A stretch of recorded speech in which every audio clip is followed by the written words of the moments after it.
Hello guys, welcome back to our channel. இதுக்கு என்ன video பார்க்க போறோம்னா சினிமாட்டிக் சேனல்ல இருந்து தக் லைஃப் அலப்பறைகள் தான் பார்க்க போறோம். வாங்க வீடியோக்குள்ள போலாம். வாழ்க்கையில கனவுல கூட நினைச்சிருக்க மாட்டோம் ஒரு கமலஹாசன் படத்துக்கு ரோஸ்ட் பண்ற நிலைமை நம்ம சேனல் நடந்துச்சு. சரி, ஏதோ இந்தியன் 2 ஒரு சொதப்பலாகி போச்சு, கலாய்ச்சி விட்டுட்டோம். ஆனா தக் லைஃப் மணிரத்னம் படம் கண்டிப்பா நல்லா தான் இருக்கும் அப்படின்னு முட்டு கொடுத்த நாங்களே இன்னைக்கு அதே தக் லைஃபை விட்டு கொடுத்து வறுத்தெடுக்க போறோம். தம்பி பாசத்தோட பல குத்து குத்திட்டீங்க. 18க்கு ஒரே ஒரு குத்தில உங்களை குத்தி கட்டுவா என்னைய குத்துறியா? தக் லைஃப் ரிலீஸ் அப்போவே இன்டர்நெட் ஃபுல்லா இதை கிழிச்சு விட்டு தொங்க விடாத ஆளே இல்லைன்னு சொல்லலாம். கொரோனாவால பாதிக்கப்பட்டவங்களை விட தக் லைஃபால பாதிக்கப்பட்டவங்க தான் அதிகமா இருப்பாங்க. அந்த அளவுக்கு உடம்பு வெளியே வர்ற அளவுக்கு ஒரு மென்டல் டார்ச்சரை கொடுத்துருச்சு. இதுல இருந்து ரெக்கவர் ஆகி வெளியே வரலான்னு தான் சரி ஓடிடில வந்தா பாத்துக்கலான்னு வெயிட் பண்ணிட்டு இருந்தோம். அதுல வர பாத்தீங்கன்னா எனக்கு இப்ப இருக்கிற கோவத்துக்கும் வேகத்துக்கும் ஓங்கி அடிச்சேன், ஒரே அடியில நீ காலி. ஆல்ரெடி போதுமான அளவுக்கு எல்லாரும் அலசி இருந்தாலும் எங்களை எது இரிட்டேட் பண்ணுச்சு, நாங்க எப்படி இதால பாதிக்கப்பட்டோம்னு தான் இப்ப சொல்ல போறோம். என்ன தடுக்காதீங்க, எல்லாமே நீங்க சொல்ல வேண்டிய நேரம் வந்துருச்சு. சொல்லு சொல்லு சொல்லு சொல்லு சொல்லு. முதல்ல நான் பேசணும்னு நினைக்கிற விஷயம் 48 மணி நேரம். 48 மணி 2 days டைம் கேட்பாரு. படத்தோட செகண்ட் ஹாஃப்ல திடீர்னு 2 வருஷம் கழிச்சு நேபாள்ல இருந்து திரும்பி வந்து ஒரு சர்ச்சில் வடிவக்கரசியை போய் பாப்பாரு. நடந்தாது. வடிவக்கரசிக்கு பின்னாடி உட்காந்து பேஸ் வாய்ஸ்ல பயங்கரமா பேசிட்டு இருப்பாரு. பேச பேச அப்படியே எந்திரிச்சு போயிடுவாரு. அப்படியே வந்து போலீஸ் அவரு தூக்கிட்டு போயிடுவாரு. தப்புன்னு முடிஞ்சிருச்சு. சரி சரி, எதுக்கு வந்தாரு? வடிவக்கரசிட்ட விசாரிச்சுட்டு போவாங்க.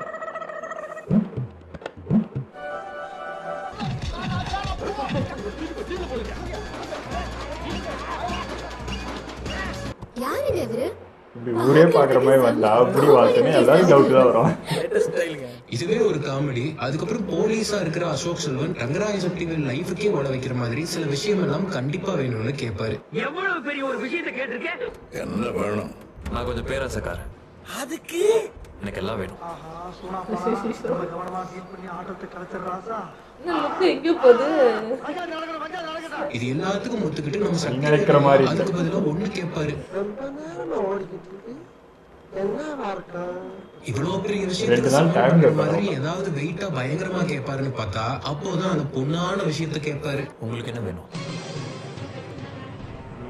நான் கூட அப்படிதான் நினைச்சுங்க. ஏதோ 48 மணி நேரம்.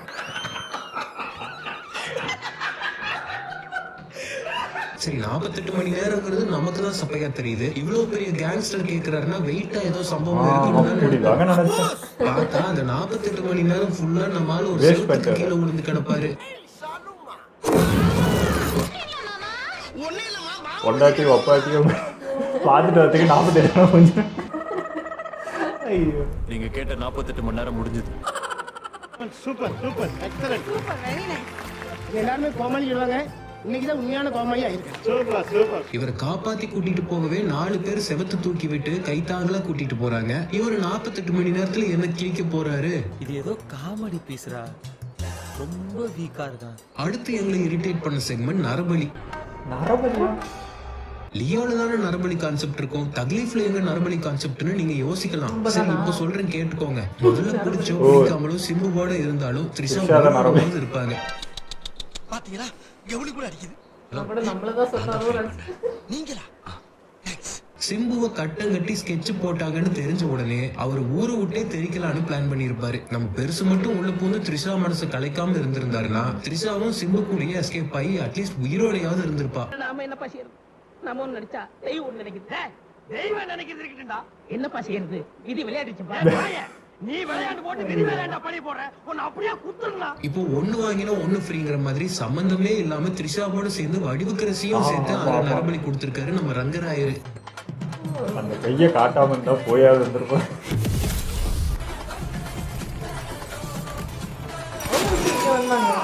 சேர்த்து போயிட்டான்டா. இந்த உலகத்துல ஆடை விட அதிகமா மனுஷங்க இருக்கானுங்க, அவனுங்களை கொன்னா என்ன தப்பு? இன்னொரு நரபலி என்னன்னா, நாசரே சொல்லுவாரு என் பொண்ணை நீ தான் கொன்னன்னு. ரத்தக்கரை பொழிஞ்சதை ஒன்னாலான்றேன். பொண்ணு கொண்டுட்டல. இதெல்லாம் செத்துட்டான். அடுத்து நம்ம சந்திரா, அதாவது ஐஸ்வர்யா லட்சுமி. அவங்க அண்ணனாகிய அமரன் காணாம போய் பல வருஷம் ஆயிட்டதால சரி எங்கேயோ அவங்களே ஒரு மைண்ட் செட் ஆகி இப்போ ஒரு லைஃப் செட் ஆகி அது பாட்டுக்கு வாழ்ந்துகிட்டு இருக்கும். அதானே உலக வழக்கம். பிறவிக்குருடனுக்கு ஒரு 10 செகண்ட் மட்டும் பார்வையை கொடுத்து கண்ணை நோண்டி விட்ட மாதிரி அண்ணன் உயிரோடு இருக்கான்ற ஆசையை காட்டி சம்பந்தம் இல்லாம சிம்புவையும் ஐஸ்வர்யாவையும் ஒரே இடத்துக்கு வர வச்சு தங்கச்சி கண்ணு முன்னாடியே நம்ம ஆளு அண்ணனை நரபலி கொடுக்குறாரு. என்னடா சொல்றீங்க? அண்ணன் பேரு ஆக மொத்தம் சிம்புக்கு தான் திரும்ப திரும்ப பனிஷ்மெண்ட். உங்க அப்பா செத்த இடம் ஞாபகம் இருக்கா? உங்க அப்பா செத்த இடம் நான் காத்துட்டு இருப்பேன். அவ்வளோதான், ஒரு 10 செகண்ட் தான் பார்த்தாங்க. அண்ணனை மூஞ்சி கொண்டுடுவாங்க.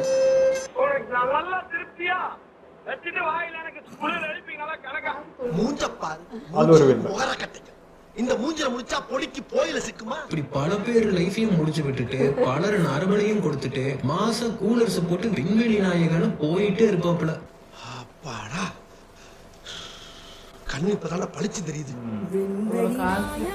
இந்த இலவு சாங் எதுக்கு இப்ப இங்க போறாங்கன்னு தெரியும்.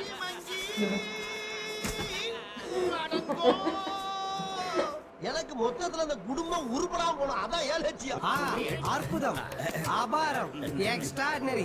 மூணாவது நம்ம பார்க்க போறது குங்ஃபூ காஸ்டியூம்.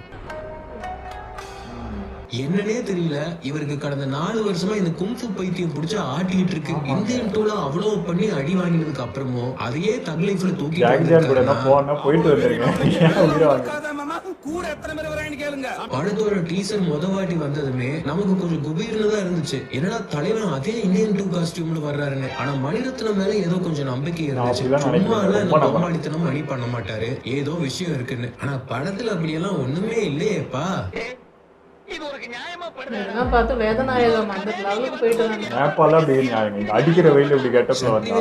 நீங்க நேபாள் போறீங்க, குங்ஃபூ கத்துக்கிறீங்க, 2 வருஷம் கழிச்சு வர்றீங்க, பழகுன தோசத்துக்கு இது எல்லாத்தையும் நம்பர் 1 வச்சுக்கோங்க. திருப்பியும் டெல்லி வந்துட்டு நீங்க என்ன பண்ணி இருக்கணும்?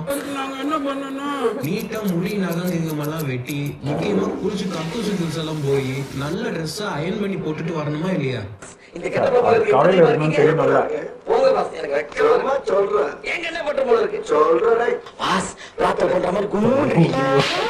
எங்க போனாலும் டெல்லியின் தெருக்கள் முழுவதிலும் நல்ல பார்ஷான ரெஸ்டாரண்ட்களிலும் இப்படி முடிய விரிச்சு போட்டு குங்ஃபூ காஸ்டியூம்ல போனா நல்லாவா இருக்கும். உள்ள விடுவாங்க இப்படி போனா.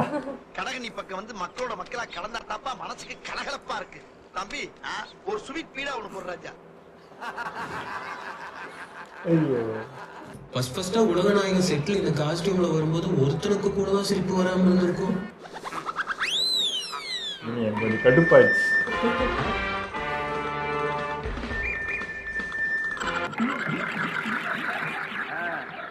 காலங்காத்தால எங்களை பழி வாங்குறீல்ல, ரொம்ப அம்சமா இருக்கிற. இப்படியே போ, உன்னை வீட்லயும் சேர்க்க மாட்டாங்க, ஊருக்குள்ளேயும் சேர்க்க மாட்டாங்க. நாய் கண்டா விடவே விடாது. இது எப்படி இருக்குன்னா, பழைய படத்துல எல்லாம் மிலிட்டரிக்காரங்க இருந்தாங்கன்னா ஊர் பஞ்சாயத்துக்கு கூட மிலிட்டரி ட்ரெஸ்ஸோடயே வந்து நின்றுட்டு இருப்பாங்க. அந்த மாதிரி நம்ம குங்ஃபூ கத்துக்கிட்டங்கிற ஒரே காரணத்துக்காக கல்யாணம் காது குத்துன்னு போற இடமெல்லாம் இதே காஸ்டியூம்.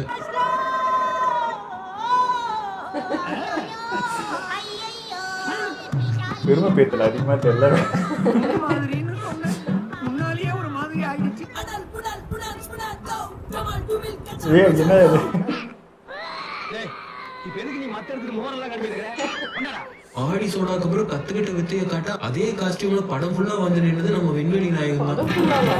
ஆமா, கிளைமேக்ஸ்ல தான் வேஸ்ட் கட்டு வர. அது 4 சீன் வருவாரு. இதான் நார்மல் ஃபைட் தான் சார். இப்போ குங்ஃபூ என்ன பண்ணீங்க?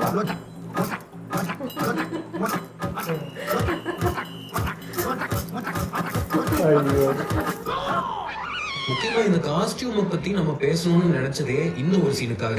சுத்தமா ஞாபகத்தை எழுந்து இருக்கிற மனைவிய ஒரு தனியான பீச்ல கன்வின்ஸ் பண்ற சீனு. ஐயா, உங்க ஒய்ஃபுக்கு ஞாபகமே இருந்தா கூட இப்படி ஒரு கெட்டப்ல போய் அவங்க முன்னாடி நின்னீங்கன்னா கன்ஃபார்ம் செல்ஃபா நடிச்சு தொடர்ச்சிதான் செய்வாங்க. இல்ல இப்ப அவங்க நினைவும் போயிடுச்சு. உங்க திருமுகத்தை ஒரு முகமா திருப்புங்கோ, கொஞ்சம் திருப்புங்கோ, ஐயாவுக்கு காட்டுங்கோ, முகத்தை காட்டுங்கோ, திருப்புங்கம்மா. அட்ரஸ் எங்க இருக்குன்னு சொல்ல முடியுமா? என்ன மறுபடியும் அட்ரஸ் கொடுக்குற? அதான் சொன்னேன், நம்புங்க சார். எனக்கு தெரிச்சு ஓர மாதிரில இருக்கு.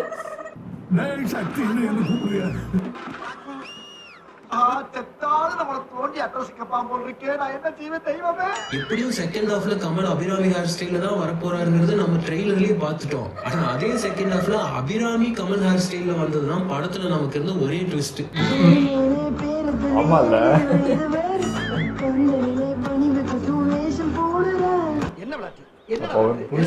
நாலாவதா நம்ம பார்க்க போறது ஜப்பான் மொழி பரிதாபங்கள். ஃபர்ஸ்ட் கிளிம்ஸ் விடும்போது அதுல யக்கூசானா ஜப்பான் மொழியில கேங்ஸ்டர்னு போட்டாங்க. ஆனா ஒரு சம்பந்தமும் இல்ல. சோ ஜப்பானுக்கும் சக்திவேல் கேரக்டருக்கும் ஏதோ லிங்க் இருக்குன்னு யோசிக்க வச்சாங்க. ஒரு ஃப்ரேம் ஜப்பானை பத்தி ஒண்ணுமே கிடையாதுங்க. சரியான சந்தர்ப்பம். போனது நேபாள், என்னது ஜப்பான் இருக்கு. என்ன யோசிக்க நமக்கு தெரியாது ஜப்பானா? ஜப்பான்ல வணக்கம் சொல்றதுக்கு சொல்லு. விண்வெளி நாயகா பாட்டுலயும் நடுவுல யக்கூசான்னு ஜப்பான்ல அங்கங்க வரும். ஜப்பான் பிளான் போட்டுருப்பாங்க போல, பட்ஜெட் தாங்காம நேபாள் இருக்குது. ஒருவேளை இது பார்த்து வருவோம். டேய் எப்பா டேய், ஐடியா சொல்லிருக்கீங்க. இங்க வந்து ஆடு யார் ஆடிக்கிட்டு என்ன அர்த்தம்? நான் என்ன வச்சுக்கிட்டா வச்சுக்க மாட்டேன். சரி நீ ஒன்று பண்ணு, இந்த புக்கை கையில வச்சுட்டு பேசிட்டாரு ஐடியா வந்தோன்னு அவனுக்கு சொல்லி அனுப்புறேன். அப்பா உன் கூட சேர்ந்து வர்றது ரொம்ப ரிஸ்க்பா. இவன் போட்டோல ரொம்ப அழகா இருக்க. ரொம்ப தேங்க்ஸ்பா. அப்புறம் 5 வண்ண பூவே பாட்டு வரும்போதெல்லாம் சின்ன பையன் வாய்ஸ்ல ஜாப்பனீஸ்ல சிலதெல்லாம் வரும். நாங்களும் இதை வச்சு சிம்பு சின்ன பையனா இருக்கும் போதே ஜப்பான்ல தொலைஞ்சிடறான், நம்ம ரங்கராஜன் போறான்னு என்னென்னமோ யோசிச்சுட்டு இருந்தோம். படம் வந்தப்புறம் பார்த்தா ஜப்பானுக்கும் இதுக்கும் ஒரு துளி சம்பந்தம் இல்லைன்னு தெரியுது. நம்மளே நிறைய கதை சொல்றோமே. எதுக்கு இந்த ட்ரைலர் இப்படி விட்டாங்கன்றதே எனக்கு தெரியல. Nagasaki Hiroshima Hiroshima Nagasaki Kurosawa National Panasonic ஜப்பானப்பா ஜப்பான். இதெல்லாம் யாரா உன்கிட்ட கேட்டா? யாரா நீ? Mental specialist. இன்னும் மெண்டல் ஆகலடா. அதுக்குள்ள யாரு ஒன்னு சொல்லி அனுப்புறா? நானே தேடி வரேன் போ. இந்தியன் 2க்காக ஜாப்பனீஸ் கத்துக்கிட்டது வேஸ்ட் ஆயிடக்கூடாதுங்கிற ஒரே காரணத்துக்காக இதுல ஜாப்பனீஸ் போட்டு நம்ம கழுத்தை அறுத்து விட்டுருக்காங்க. தெலுங்கு புரியலையாமா, தமிழ் தான் தெரியும்.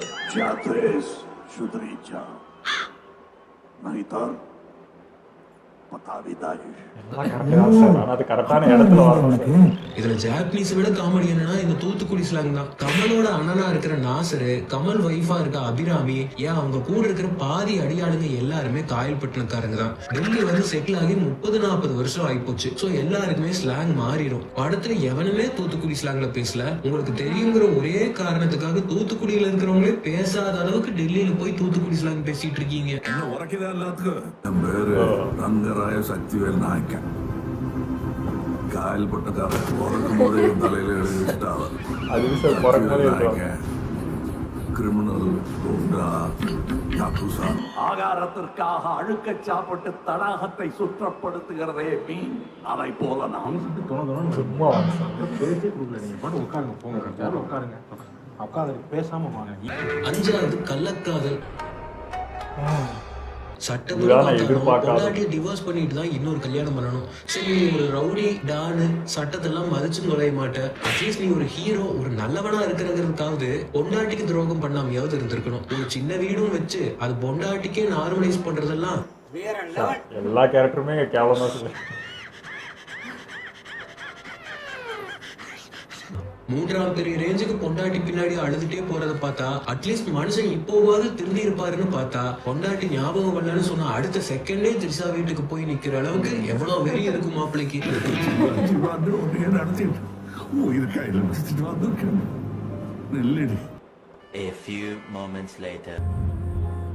திருந்திருப்பாரு பார்த்தா திரும்ப அதேதான்.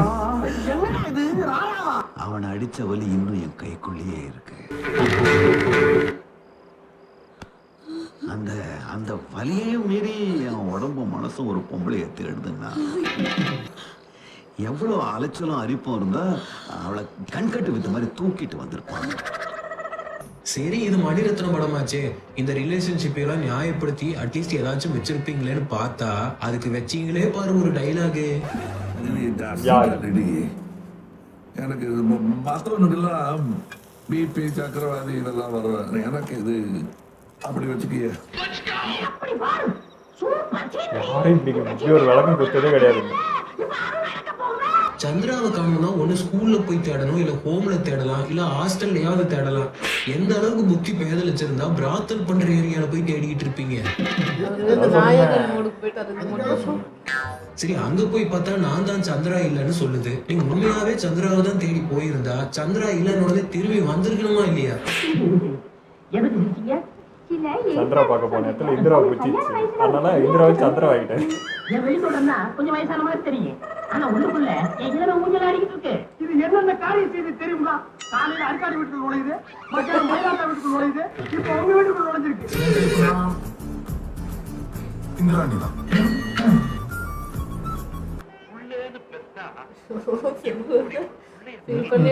அப்பா ஸ்தானத்துலதான் கமல் இருக்காரு.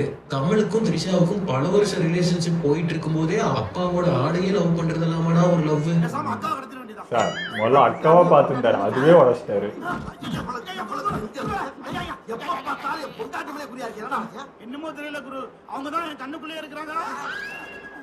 எது ஏன் பொண்டாட்டி ஓ கண்ணுக்குள்ள இருக்கானா? பார்த்த உடனே எனக்கு தெரியும், எனக்கு நீ தான். என்ன வேணும்? ஐ மீன் உங்களுக்கு சித்து முடியாது. ஐயோ, எனக்கு தலை சுத்தி சுத்தி வருது. எங்க சக்கர் மேடம், எப்படி நீங்க இந்த கனவாமையை வச்சுக்கிட்டீங்க? நீ நினைக்கிற மாதிரி நான் ஒன்றும் ரெகுலரா வச்சுக்கல, அப்பப்ப சீசனுக்கு வந்து போறேன். ஆறாவதா நம்ம பார்க்க போறது சூப்பர் பவர் செக்மெண்ட். கேப்டன் அமெரிக்காவே பனிச்சரிவோட மாட்டி பல வருஷம் புதைஞ்சு கிடப்பாரு. அவர் இம்மார்டலா இருக்கிறதால அவரை அவெஞ்சர்ஸ் ஃபர்ஸ்ட் பார்ட்டுக்கு கொண்டு வருவாங்க. நம்ம கேப்டன் காயில் பட்டணத்தை பலமுறை சுட்டும், ஒரு மலை உச்சியில இருந்து தள்ளி விட்டும், பனியில புதஞ்சும், பனிச்சரிவோட மாட்டியும் இயற்கையாலேயே அவர் சிம்பு நாசுர அடியாளுங்க எல்லாருமே சுட்டது பொசு பொசுக்குன்னு போய் சேர்ந்துருவாங்க. ஆனா நம்ம ஆளு பீரங்கிலேயே போட்டாலும் எதுவுமே ஆகாது போல இருக்கே. அவனுக்கு கழுத்துல ரத்தமா இருக்கு. தண்டவாளத்துல தலை வச்சு படுத்திருந்தேன் தம்பி. ஒரு 4-5 ரயில் கழுத்து மேல ஏறி வந்து. ரயிலா? ஆமா. பாலையா கிட்ட ஏதோ பேச்சுவார்த்தை இருக்கும் போல இருக்கு. இவங்களெல்லாம் என்னன்னு சொல்றது? ஏய், இவன் என்னடா 4-5 ரயில் கழுத்துல ஏறி எடுத்துட்டு போறான்? கிட்டத்தட்ட இந்தியன் 2 எல்லாம் பார்த்துட்டு மனுஷனுக்கு படம் பார்க்கற ஆசையே போயிடுச்சு. அதுக்கப்புறம் கமலும் அனிருத்தனமும் கொடுத்த பில்டப்புக்கு 2 மணி நேரம் படத்துக்கு ஒரு 78 மணி நேரம் இன்டர்வியூ எல்லாம் பார்த்துட்டு பெருசா எதிர்பார்த்துட்டு வந்ததுக்கு நல்லா செய்க வாங்கினதுதான் மிச்சம். சொல்லண்டா உனக்கு இதெல்லாம் வேணாம். இப்பெல்லாம் அவன் நினச்சி கூட பார்க்கலண்ணா. லைஃப்பை தொலைச்சிட்டேன் நானா, இப்பெல்லாம் சொல்லாண்ணா. இந்த வருஷமே இதே பொழப்பா போச்சு. உங்க இன்டர்வியூக்களை பார்த்து நம்பி செருப்படி வாங்கி உடம்பெல்லாம் அழுத்து போச்சு. எடுத்த முதல் முடிவு நாயகனுக்கு விட பெட்டரா ஒரு கதையை ஆரம்பிக்கணும். சொல்றப்ப நம்ம உஷாராயிருந்தாங்க. 18 மணி நேரம் அடைச்சி வச்சு மன அழுத்தம் கொடுத்து மன ரீதியாகவும் உடல் ரீதியாகவும் பலவீனப்படுத்தி உயிருக்கு ஆபத்து ஏற்படுற வகையில இருதய நோயை உருவாக்கி இருக்காங்கன்னா இதை விட அப்பட்டமான பழிவாங்கல் இருக்க முடியுமா? இந்த படத்தோட கதையே ஒரு டார்ச்சர்னா, இவன் வேற படம் பார்க்காம வந்து இங்க வந்து 1000 கொஸ்டின் கேட்டுக்கிறான். இது என்ன, அது என்ன, இவர் எப்படி செத்தாருன்னு. படத்தை பாடுற அப்பதானே தெரியும். இல்லைங்க, நான் ஏற்கனவே வந்து சிம்புக்காக அந்த படத்தை நான் கண்டிப்பா பார்ப்பேன்னு வேற சொல்லியிருந்தேன். அது மாதிரி ஓடிடிலும் வந்துருச்சு. பட் இவங்க தான் ஃபர்ஸ்ட் பார்த்தாங்க. பார்த்துட்டு மூஞ்ச பார்த்தா மூஞ்சே சரியில்லை. அது இல்லாம நான் எப்படிமா இருக்கு உஷாராயிட்டான் எப்படி இருக்கு அப்படின்னு சும்மா தாங்க கேட்டா, வாடு டபுன்னு இங்க ஒரு ரிவ்யூ கொடுக்க ஆரம்பிச்சிட்டாங்க.